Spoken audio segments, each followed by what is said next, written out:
Kani mga bay na ahat og panganak sa sulod mismo sa tricycle padung sa ospital ang usa ka babae sa Digos City, Davao del Sur.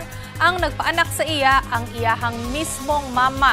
Para sa kumpletong detalye mga bay, mobalita si News 5 correspondent Bril Montalvo.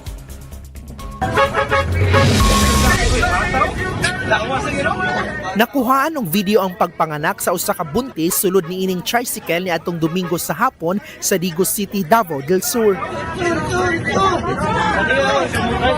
Makita nga ginaalalayan sa usa ka babae ang buntis nga padulong na manganak. Taod-taod makita na ang kamot sa bata kay nanganak na diay ang babae. Karong adlaw, eksklusibong nakahinabi sa News 5 ang babaeng anaa sa video nga nanganak. Siya si Viole May Kilaton, 18 anyos, nga residente sa Bansalan, Davao del Sur. Ang iyang anak nga masuso, ginganlan og baby James Ayler. Sumala niya, wala siya magdahom nga manganak na siya ni atong adlaw, sanglit sunod bulan pa ang iyang ginapaabot. Wala ko ga-expect nga manganak like kuha na kanang Domingo ha. Kay anak pang alas 8 pa kanang sakit na jud ko gipamati. Mga sakit na jud kay ako ang tiyan, akong batang, then kanang gikan man magsimbahan ato din. Ang ako na pug giingnan, akong gisumbungan is ako ang bayaw nga babae. Nga motong siya ang nagahilot-hilot sa ako adin.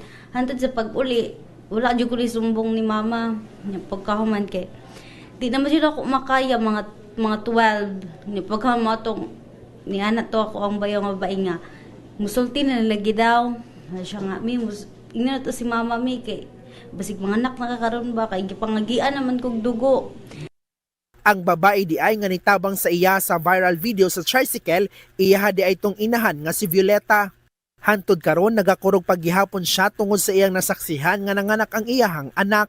Grabe jud ako karatol, ma'am. Sa akong karatol pero nag-focus na lang jud ko kay pagtan-aw nako bata naman jud kung saon ko man ni Lord nga first time jud akong nakita, ma'am, kay kana bang dili gud ko midwife. Wa jud ko kakita-kita sa kanang nanganak siya pa jud.